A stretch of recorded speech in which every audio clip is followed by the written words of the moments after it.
Bateri habis bang. Bateri habis bang. Dia pakai bateri tak? Pakai bateri tak? Tak, nampak tak yang tahu. Ada. Ada. Ada. Saja dia lampu dia lampu dia. Assalamualaikum warahmatullahi wabarakatuh. Bismillah walhamdulillah wassalatu wassalamu ala rasulillah wa ala alihi wa sahbihi wa man nasarahu wa wala. Ashhadu an la ilaha illallah wahdahu la sharika lah wa ashhadu anna sayyidana Muhammadan abduhu wa rasuluh. Allahumma salli ala sayyidina Muhammad wa ala alihi wa ashabihi ajma'in. Rabbi shrah li sadri wa yassir li amri wahlul 'uqdatam min lisani yafqahu qawli. Subhanaka la ilma lana illa ma 'allamtana innaka antal alimul hakim. Allahumma ij'alna minal ladzina yastami'una al-qawla fayattabi'una ahsanah. Astaghfirullahal 'azim, innallaha ghafurur rahim. Wala haula wala quwwata illa billahil aliyyil azim. Amma ba'd. Semuliakan Tuan Imam, Tuan-tuan Bilal, tuan-tuan ahli jawatan kuasa masjid, semua tuan-tuan, puan-puan, muslimin, muslimat, hadirin hadirat, mudah-mudahan dirahmati Allah. Alhamdulillah, kita memanjatkan kesyukuran kehadap Allah Subhanahu wa taala dengan limpah kurnia, izin, inayah, hidayah dan taufik darinya. Kita diberikan ruang dan peluang untuk kita hadir ke masjid. Dan alhamdulillah telah pun kita melaksanakan salat maghrib secara berjamaah. Dan insya-Allah kita meneruskan kembali pengajian sirah dengan menggunakan kitab Sirah Nabawiyah Ar-Rahiqil Maktum. Dan kita sambung pada muka surat yang ke-49 pada tajuk keturunan Rasulullah sallallahu alaihi wasallam. Muslimin muslimat rahimakumullah, untuk berkati pertemuan kita pada malam ini, mari sama-sama kita buka majlis ilmu kita dengan ummul kitab Al-Fatihah. A'udzu billahi minasy syaithanir rajim. Bismillahirrahmanirrahim. Alhamdulillahi rabbil alamin. Ar-Rahmanir Rahim. Maliki yaumiddin. Iyyaka na'budu wa iyyaka nasta'in. Ihdinas siratal mustaqim. Siratal ladzina an'amta 'alaihim ghairil maghdubi 'alaihim waladdallin.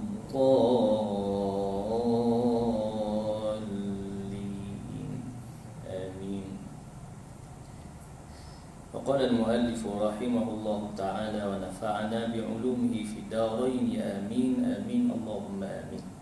Baik, kita tu masuk kepada perbincangan kita, iaitu pada muka surat 49 keluarga Rasulullah sallallahu alaihi wasallam. Sebelum ini kita membicarakan moyang Nabi, iaitu Hashim. Jadi malam ni kita nak sambung perbincangan berkaitan dengan tok wan Nabi, Abdul Muttalib. Dalam kitab ni yang kedua. Yang pertama Hashim moyang, kemudian yang kedua tok wan Nabi Abdul Muttalib. Seperti termaklum, di mana urusan memberi minuman makanan jemaah haji yang dahulu disandang oleh Hashim, kini telah berpindah ke tangan saudaranya, adik-beradik dia, iaitu Al-Muttalib bin Abdul Manaf, adik-beradik kepada Hashim. Beliau adalah seorang yang mulia, dipatuhi dan mempunyai kelebihan-kelebihan ke atas kaum sebangsanya. Quraisy menamakan beliau Al-Fayyad, yang bererti limpahan, kerana limpahan pemberiannya. Setelah mana Al-Muttalib mendengar khabar mengenai Abdul Muttalib yang menjadi orang suruhan, atau baik sedikit dari kedudukan itu, beliau datang melihat sendiri ke sana. Sebaik saja beliau melihatnya, Al-Muttalib pun berlinangan air mata mengenakan perihal Abdul Muttalib dan dipeluknya beliau. Seterusnya dinaikkan ke atas kenderaan, namun beliau menolak kecuali setelah mendapat kebenaran dari ibunya terlebih dahulu. Jadi Al-Muttalib ini pergi ke Yathrib atau Madinah, berjumpa dengan Abdul Muttalib. Abdul Muttalib ni anak saudara Al-Muttalib lah. Jadi dia pergi ke sana kerana dikhabarkan bahawa Hashim ini mempunyai anak di Madinah. Kita bicarakan dahulu bahawa Hashim ni dalam perjalanan niaga ke Syam, dia singgah di Madinah, Yathrib ketika itu. Kemudian menikah di situ. Menikah dengan Salmi binti Amru. Dan lepas tu dia terus perjalanan. Dia tak tahu ni, Hashim dia tak tahu bahawa Salmi ni mengandung. Maka dia terus perjalanan ke Syam. Maka Salmi ni mengandunglah sehingga melahirkan anak itulah Abdul Muttalib, tuan Nabi sallallahu alaihi wasallam, iaitu di Madinah lah. Abdul Muttalib ni lahir di Madinah. Jadi setelah mana Al-Muttalib ini ambil alih memberi makan minum kepada jamaah haji, maka dia mendapat khabar bahawa ada anak saudara dia di Yathrib atau Madinah, itu Abdul Muttalib. Maka dia pergilah kerana dia mendapat khabar bahawa Abdul Muttalib ini adalah Sayyidina Muhammad, anak saudara dia lah, anak dari Hashim. Baik, maka disebutkan di sini Abdul Muttalib ini menolak, melanggar ataupun setelah mendapat keizinan daripada maknya. Kerana Al-Muttalib ini nak bawa Abdul Muttalib ke Makkah lah, bawa balik. Maka memisahkan antara anak dengan mak lah. Dengan itu Al-Muttalib pun bertanya kepada ibu Abdul Muttalib untuk membenarkan beliau bersamanya, bahawa beliau membawa bersamanya ke Makkah. Tapi si ibu tetap menolak. Dan tak, Al-Muttalib berkata, sebenarnya pemergian Abdul Muttalib ke Makkah tidak lebih dari menyertai bersama dalam kekuasaan ayahnya, dan di sisi Allah Subhanahu wa taala pula berkenan hingga sampai ke Makkah bersama menunggangi untanya. Jadi awal ni si ibu menolaklah, kan? Kerana ialah berpisah dengan anak ni. Anak pun berat nak pisah dengan ibu, ibu pun berat nak pisah dengan anak, gitulah. Kasih sayang ibu anak tu begitu. Tapi kasih sayang tu begitulah. Tapi kerana keperluan, umpamanya belajar, kan? Pergi masuk universiti, kena pergi jugalah, kan? Nak berpisah tu, kan? Universiti kalau dalam Malaysia ni tak apa lagi, luar negara, kan? Al-Azhar Mesir, kan? Madinah, Ummul Qura Makkah dan sebagainya. Jadi nak berpisah tu. Jadi kerana keperluan dalam ni, keperluan ni yang dikisahkan, kalau kita relate hari ni, kita keperluan menuntut ilmu. Jadi anak kita nak menuntut ilmu, jadi kita kena beri peluang gitu. Boleh jadi anak orang tak mau pisah. Jadi kita kena sebutkan kepada dia berkaitan dengan keperluan tu untuk menuntut ilmu. Baik. Jadi Al-Muttalib ini khabar kepada mak Abdul Muttalib bahawa dia nak bawa Abdul Muttalib ini sebagai nak meneruskan legasi bapa dia, Hashim tu. Maksudnya dia nak menyerahkan kita nak sebut tanggungjawab dalam menguruskan makan minum jemaah haji ini kepada Abdul Muttalib. Baik. Di Mekah orang ramai melaung, ini dia Abdul Muttalib, yang bererti hamba sahaya Al-Muttalib. Hak tu nama dia mari Abdul Muttalib. Kerana Abdul ni hamba kan. Jadi Al-Muttalib ini yang Abdul Muttalib ini gelaran. Kita baca dulu kan. Abdul Muttalib ini adalah gelaran. Nama sebenar Syaibah. Syaibah. Baik. Kerana ini disebut tadi. Maka dijawab oleh Al-Muttalib dengan katanya, celaka kamu. Beliau ialah anak saudaraku Hashim, anak daripada Hashim. Abdul Muttalib pun tinggal dan membesar bersama Al-Muttalib. Jadi nama dia mari Abdul Muttalib ni kerana gelaran lah daripada masyarakat Arab kepada tuan Nabi. Kerana dia bersama dengan Al-Muttalib, maka digelar Abdul Muttalib. Sebenarnya bukan, dia ni bukan hamba. Abdul ni hamba lah. Abdul Muttalib ni hamba. Maksud dia hamba kepada Al-Muttalib. Tetapi Al-Muttalib menjawab, celaka kamu. Kerana bukan hamba, anak saudara. Beliau ialah anak saudaraku daripada Hashim, daripada adik-beradikku yang bernama Hashim. Baik, pada satu ketika Al-Muttalib meninggal dunia semasa berada di Rudman, daerah negeri Yaman. Dengan itu tugasnya disandang oleh Abdul Muttalib. Beliau melakukan sesuatu kepada kaumnya seperti mana bapa dan datuknya lakukan dahulu. Dengan itu beliau disanjung dan mendapat kedudukan terpuji yang belum pernah diberikan kepada tokoh-tokoh lain sebelum ini. Beliau dikasihi dan menjadi orang terpenting dalam kalangan masyarakatnya. Baik, setelah bapa saudaranya Al-Muttalib ni meninggal dunia, maka dia diambil alih tugas tu oleh Abdul Muttalib, anak saudara. Ni kita sebut kalau sistem monarki ni turun-turun ni daripada ayah turun ke anak. Ni daripada Hashim turun kepada adik Al-Muttalib kan. Maka dia boleh turun tu. Maksudnya turun Al-Muttalib, kemudian turun ke anak saudara, boleh lah. Pasal anak daripada Hashim, pemegang, kita katakan amanah lah. Dia kalau ikut hak betulnya, turun dia daripada Hashim turun kepada Abdul Muttalib. Akan tetapi kerana tadi kita sebutkan Abdul Muttalib itu duduk di Madinah bersama dengan ibunya, maka ia diambil alih oleh Al-Muttalib, saudara kepada Hashim. Kemudian Al-Muttalib ini meninggal dunia, baru turun semula kepada kita sebut silsilah tadi Hashim, kemudian Abdul Muttalib.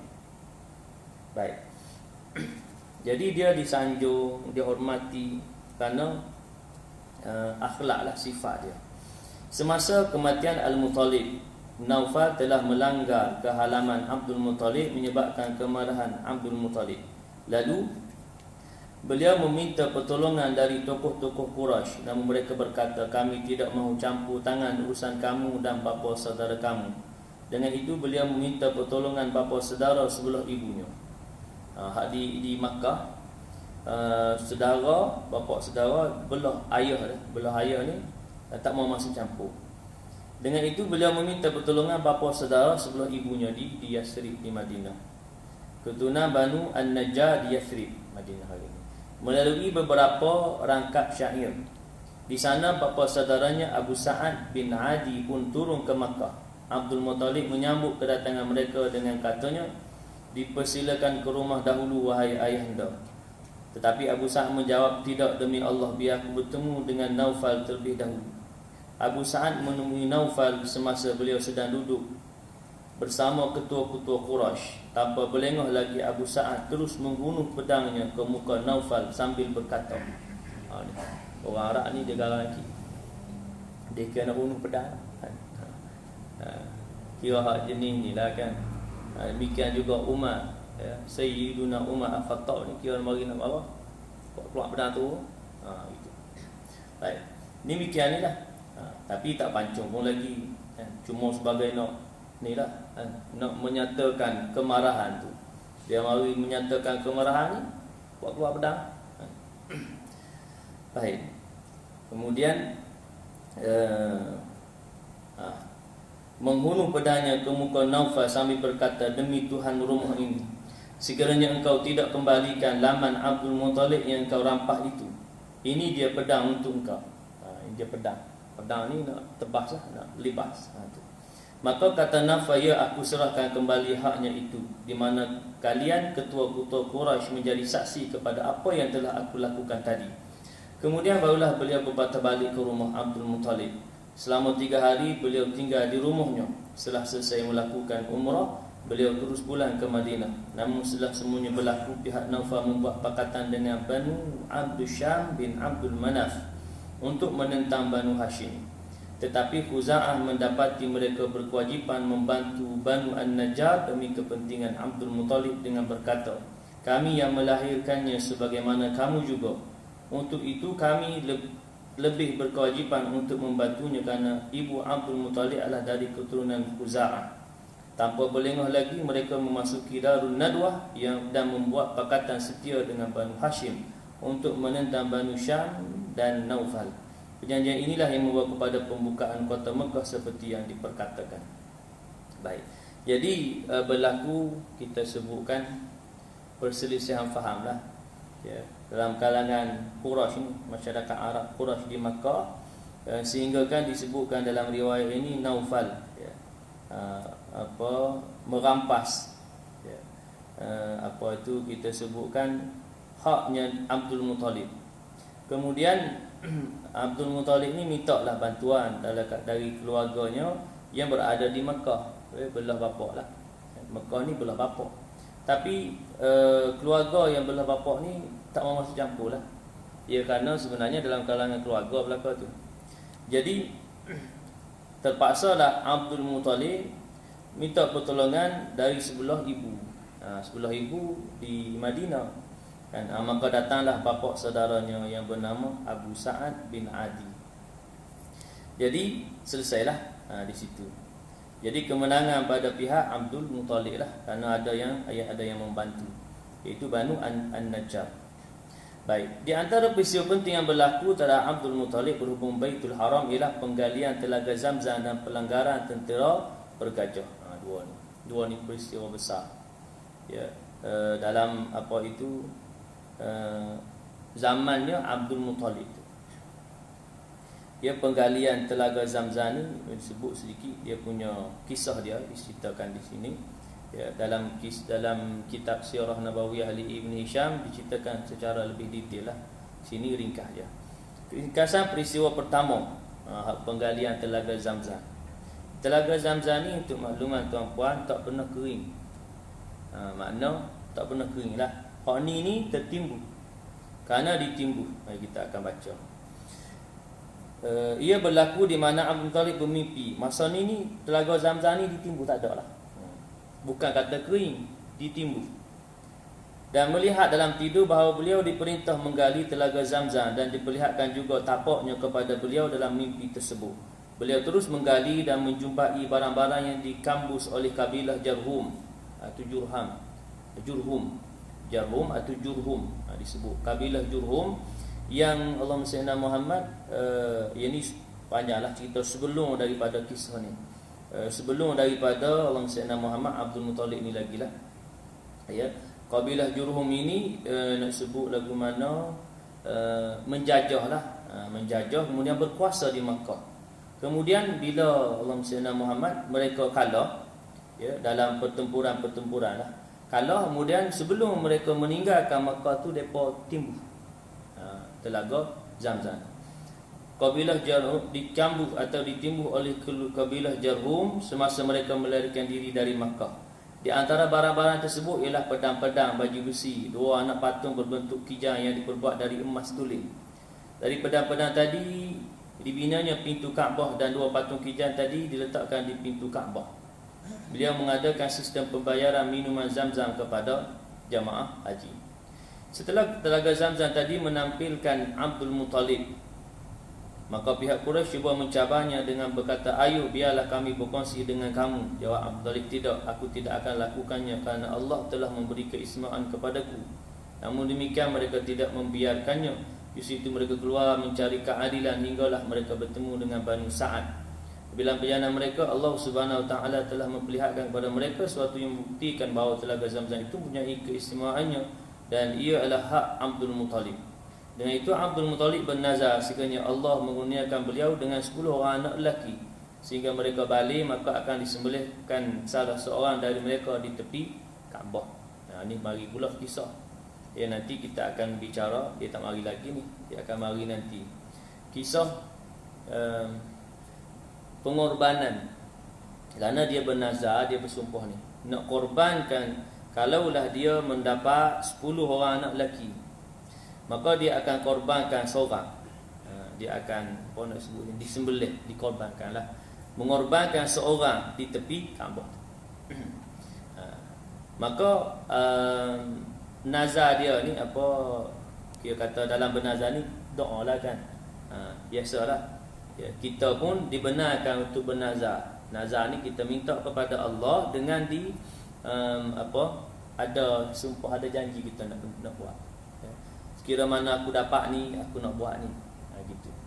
Kalau aku dapat aku dapat kerja, kita minta kerja, dapat, nak minta pindah. Kita duduk Johor, nak minta balik boleh. Balik Kedah boleh.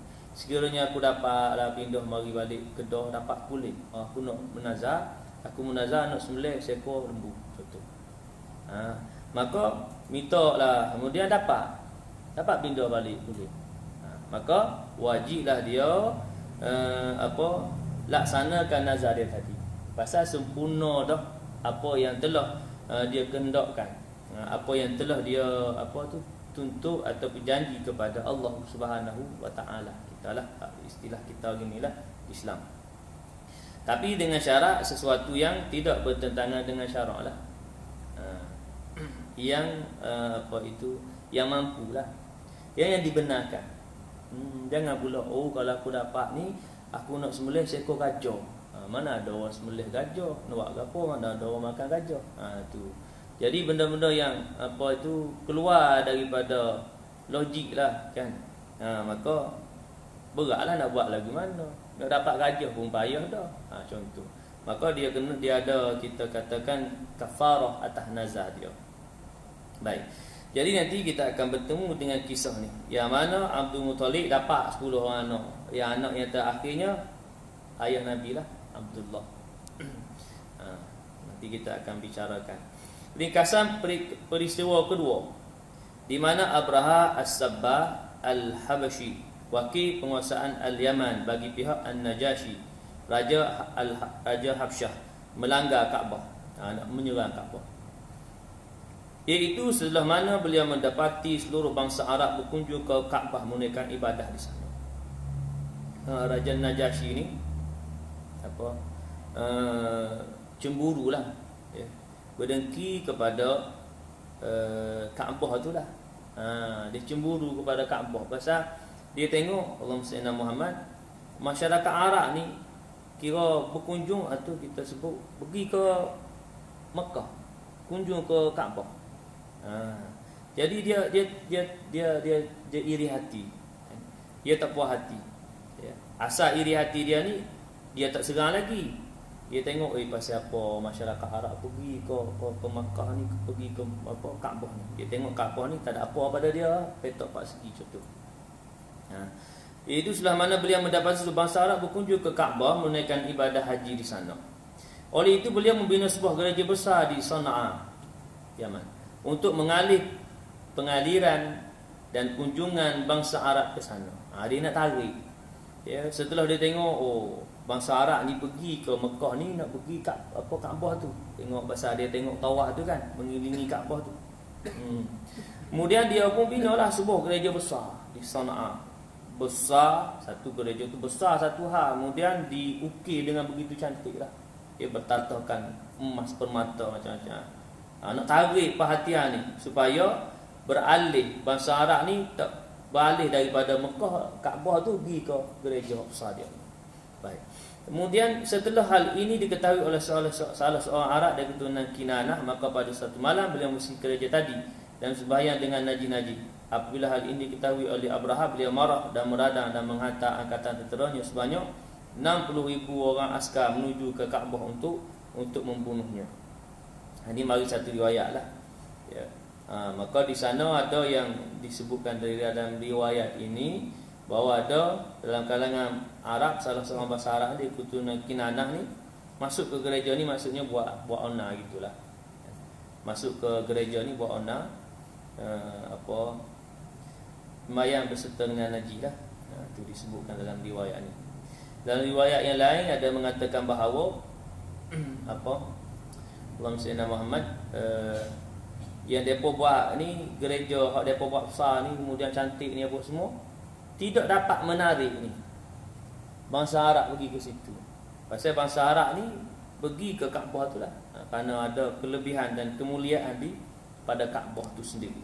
Jadi marahlah ya, Allahumma salli ala Muhammad, Abraha ni, Raja An-Najasyi ni marah.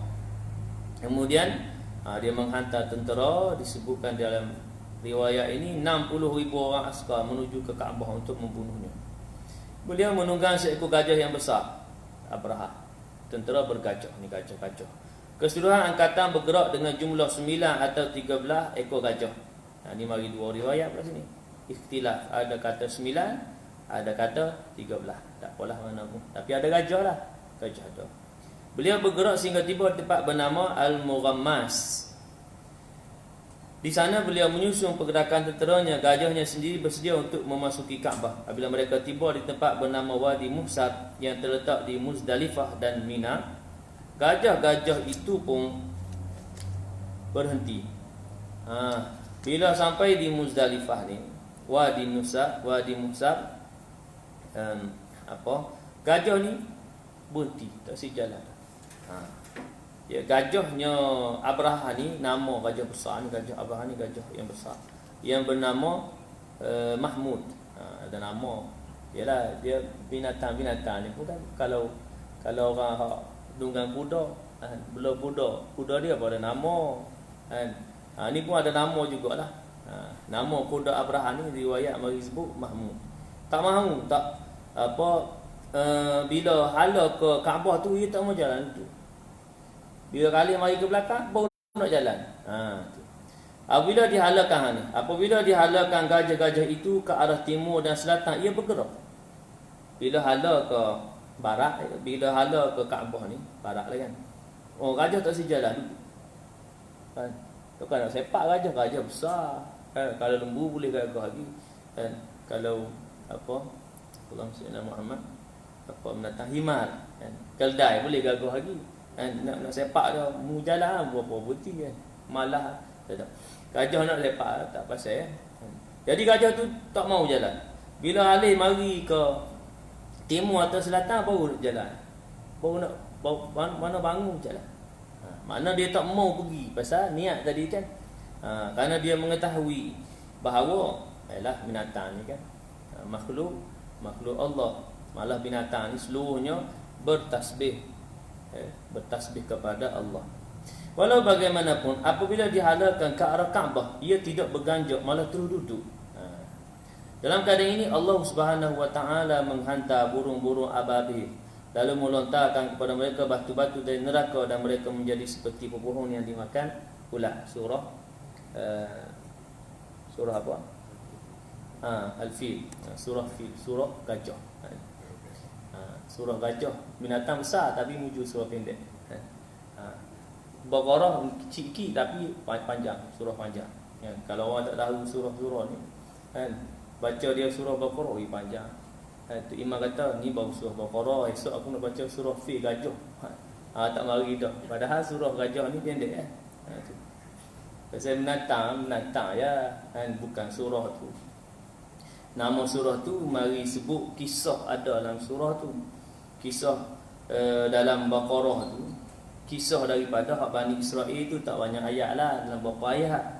Ya, binatang Allahumma salli ala Muhammad, lembu, yang diperintahkan untuk dicari dan disembelih, nak ambil bahagian, nak digunakan untuk pukul kepada si mati supaya si mati itu hidup dan menciptakan siapa yang membunuhnya. Itu peristiwa dalam surah Al-Baqarah yang mari nama Baqarah tu, an tadbahu Baqarah. Kamu disuruh untuk sembelih lembu. Depa pelik kan, kerana depa minta kepada Musa agar minta kepada Allah beritahu siapa yang melakukan pembunuhan. Malah Allah suruh an tadbahu Baqarah, sembelih lembu. Apa sebab kan? Maka mereka pun macam-macam tanyalah. Ma launuha, apa warna dia kan. Maka makin mari tanya, makin mari susah nak dapat lembu. Wah, tak perlu tanya, cari tu dapat ekor lembu sembelih. Daripada lembu itulah nak sebut, nak ambil bahagian. Ya, disebut kata riwayat kata lidah lembu atau riwayat hari kata ekor lembu. Itu kisah Baqarah dalam surah Baqarah. Tapi bahagian kecil lah, banyak lagi kisah yang lain. Cuma ambil nama tu, beri nama Baqarah. Baik, ini fil. Nama gajah pasal peristiwa ni bergajah. Burung ababil, toyron ababil. Toyron, burung. Burung ababil yang melontarkan batu. Menghantar burung-burung ababil, lalu melontarkan kepada mereka batu-batu dari neraka. Batu-batu dari neraka. Burung ni bukan batu tu. Dia macam apa? Jet tu kan. Dia lepas peluru. Batu kan. Passion gitu jatuh. Macam tu. Peluru. Tu orang buat jet tu, buat jenis peluru tu. Ia kaji burung ababil ni, kisah dalam surah Fil. Baik. Jadi dia lepas batu, jatuh pada orang ni, kena kepada orang. Ia seperti daun yang dimakan ulat, maksudnya berlubang-lubang. Jadi kena sini lubang, tembus sini. Kena kepala, tembus. Batu ni jugalah kalau mari kisah perang antara Talut Jalut. Okay. Bagaimana Nabi Allah Daud alaihi salam menggunakan lasti, dan batu yang digunakan itu batu seperti batu yang digunakan oleh burung ababil. Bila mana dilepaskan, kena tepat di dahinya Jalut yang pakai topi besi melebihi dari separuh dahi dia. Kena pada besi, tembus besi. Kena dahi, tembus dahi. Tembus belakang ni, tembus lagi beberapa orang yang berada di belakang Jalut. Jadi insya-Allah masuk dah. Baik, jadi kita Allahumma salli ala Muhammad. Baik, kita tangguh pada kisah Abrah ini. Baik, disebutkan burung tadi ni melepaskan batu dan sehingga kan kena kepada orang tadi berlubang-lubang, seperti batu yang kita sebut tadi. Tembus. Batu ni batu yang daripada api neraka lah, yang dia punya kekuatan dia tadi. Kalau batu bumi ni, batu dunia ni tak tembus, dia terpelanting balik, kena dahi. Dahi ialah bekak, tak tembus. Tapi batu ni tembus, kena dahi, tembus keluar ke belakang. Tu.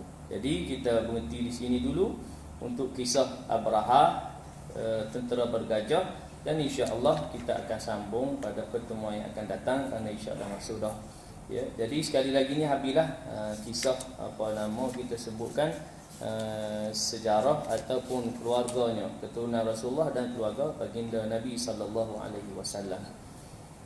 A'udzu billahi minasyaitonir rajim. Bismillahirrahmanirrahim. Alhamdulillahi rabbil alamin, wassalatu wassalamu ala asyrafil anbiya'i wal mursalin wa ala alihi wa sahbihi ajma'in. Allahumma faqihna fid din wa 'allimna at-ta'wil wahdina siratal mustaqim. Rabbana 'alaika tawakkalna wa ilaika anabna wa ilaikal masir. Rabbana atina fid dunya hasanatan wa fil akhirati hasanatan wa qina adzabannar. Wa sallallahu ala sayyidina Muhammad wa ala alihi wa sahbihi baraka wa sallam. Alhamdulillahi rabbil alamin. Subhanakallahumma bihamdika asyhadu an la ilaha illa anta astaghfiruka wa atubu ilaik. Bismillahirrahmanirrahim. Wal 'asri innal insana lafi khusr illa alladhina amanu wa 'amilus solihat wa tawassaw bil haqqi wa tawassaw bis sabr. Wabillahi taufiq wal hidayah. Assalamualaikum warahmatullahi wabarakatuh.